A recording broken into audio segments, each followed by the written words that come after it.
Masalah yang kedua yaitu ba'id anil Ka'bah. Ya. Man kana lahu ba'idan anil Ka'bah. Siapa yang jauh dari Ka'bah, apakah harus menghadap tepat ke arah Ka'bah? Nah, maka ini yang menjadi polemik kadang-kadang ya. Berapa tahun sekali itu ya, kawan. Kadang-kadang datang dari pihak mana tuh, nggak tahu saya. Oh ini arahnya melenceng ini, akhirnya geser lagi ke samping. Nah, ini kadang-kadang muncul ya yang seperti ini. Nah, berbondong-bondong beberapa masjid yang melakukan bahasanya kalibrasi ke arah Ka'bah, ke arah kiblat. Ya. Dan rata-rata arah bangunan itu nggak sesuai dengan arah kiblat pasca kalibrasi itu. Ya. Akibatnya apa? Soft masjid menjadi korbannya. Semua serba dimiringkan ya. Nah, digeser. Yang kadang sedikit mengganggu pemandangan dalam masjid. Nah, maka kemudian agar kita ini beramal ya, memiliki keyakinan dan pedoman ya, maka apakah harus tepat ke arah Ka'bah? Maka ba'dul ulama, sebagian para ulama berpendapat bahwa semua orang yang sholat itu wajib menghadap tepat ke arah Ka'bah. Sebagian para ulama ya mengatakan demikian. Nah, namun pendapat yang seperti ini, dha'afahu ba'dul ulama, dilemahkan oleh para ulama yang lain. Di antaranya adalah Imam Ibnul Arabi. Pakai lam ya, Ibnul Arabi,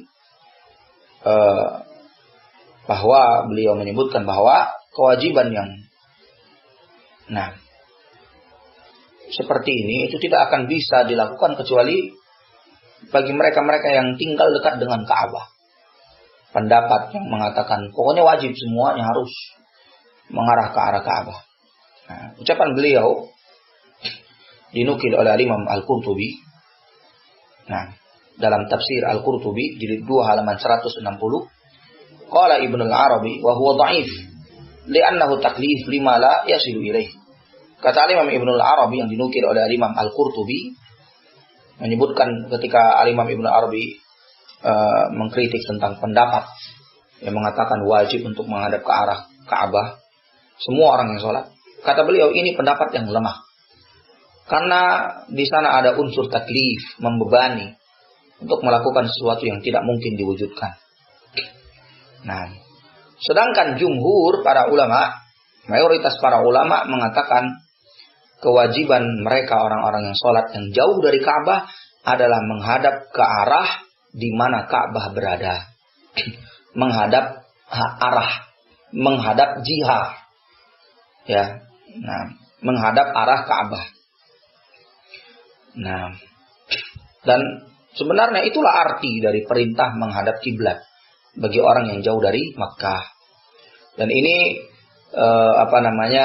pendapat jumhur para ulama dari kalangan al-mazahib seperti mazhab Hanafiyah, Malikiyah, Hanabila dan ba'du Syafi'iyah dan sebagian dari Syafi'iyah. Nah, dan bahkan Imam Al-Qurtubi menyatakan bahwa semua ulama sepakat bagi orang yang jauh dari Makkah dia tidak wajib menghadap persis ke arah Ka'bah. Beliau sebutkan dalam tafsirnya, tafsir Al-Qurtubi, wa ajma'u ala anna kulla man ghaba anha an yastaqbila nahiyatuha aw nahiyataha wa satraha wa tilqa'aha. Ulama sepakat bahwa orang yang jauh dari Ka'bah, kata Imam Al-Qurtubi, para ulama sepakat bahwa orang yang jauh dari Ka'bah dia boleh menghadap ke arah di mana Ka'bah berada, tidak persis menghadap ke arah Ka'bah. Nah, tapi di mana arah Ka'bah dia menghadap ke arahnya. Nah, sebagian mungkin kita ini warga Indonesia kiblat berada di arah barat. Nah, maka menghadap kiblat ke arah atau menghadap ke arah barat. Nah, di antara dalil mereka untuk pendapat ini, pendapat yang jumhur para ulama ini, pertama firman Allah perintah menghadap kiblat. Apa kata Allah dalam buku itu ada? Fawalli wajhaka syatral masjidil haram. Hadapkanlah wajahmu ke arah syatrah. Ke arah syatrah masjidil haram. Syatrah itu maknanya ay nahwahu wa tilqa'ahu.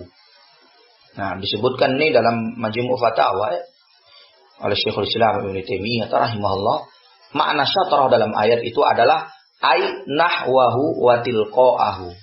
Makna kata syatrah adalah ke arah di mana Masjidil Haram berada. Ke arah di mana Masjidil Haram itu berada. Nah, enggak menyatakan hadapkanlah wajahmu ke arah Masjidil Haram. Nah, itu makna syatrah ya, nahwahu wa tilqa'ahu. Nah, adanya kata tambahan syatrah ini menunjukkan bahwa dalam menghadap kiblat tidak harus tepat ke arah Ka'bah. Nah, dan yang kedua, Nabi SAW pernah menjelaskan arah kiblat. Ya, dalam riwayat Al-Imam At-Tirmidzi, An-Nasai, beliau SAW berposisi di Madinah. Nah, sejauh kurang lebih disebutkan para ulama 490 km di sebelah utara Makkah. Nah, untuk perjalanan ya waktu itu disebutkan oleh Imam Az-Zahabi itu sepekan dengan menggunakan onta, ya. Sehingga kiblat Masjid Nabawi menghadap ke arah selatan. Nabi SAW menjelaskan arah kiblat dengan sangat mudah. Ma bainal masyriq wal maghrib kiblatun. Ya. Masjid Nabawi itu kiblatnya menghadap ke arah selatan. Nabi SAW sebutkan, jelaskan. Ma bainal masyriqi wal maghrib kiblah. Antara timur dan barat itulah kiblat. Ini penduduk Madinah. Jangan sampai kita gunakan penduduk Indonesia yang lain ya. Ini hadis antara timur dan barat kiblat, berarti ngadap utara, kalau nggak utara selatan, bukan. Ini untuk penduduk Madinah, kita penduduk Indonesia ya barat kan begitu kan. Nah, ma bainal masyriqi wal maghrib kiblatun. Nah, itu kata Nabi nggak sebutkan ngadap ke arah Ka'bah. Mana Ka'bah?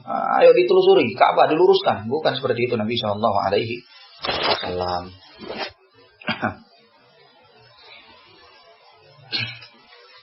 Dan ini pendapat kesepakatan dari para ulama.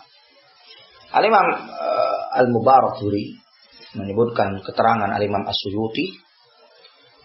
Qala As-Suyuti, laisa hadza 'aman fi sa'iril bilad wa inna ma huwa binisbati ila al-Madinati syarifah wa nahwiha. Dalam Tuhfatul Ahwadi Syarah Sunan At-Tirmidzi kata Imam As-Suyuti, hadis ini tidak bersifat umum untuk semua negeri, namun aturan ini berlaku untuk Madinah, kota mulia atau yang posisinya seperti Madinah. Ya, menghadap ke arah selatan. Nah, dan dalil yang ketiga yaitu bahwa Islam ini adalah agama yang sangat mudah, tidak merepotkan para pengikutnya. Wa ma ja'ala 'alaikum fid dini min haraj. Allah sekali-sekali tidak menjadikan untuk kalian dalam agama ini sesuatu yang memberatkan kalian. Nah.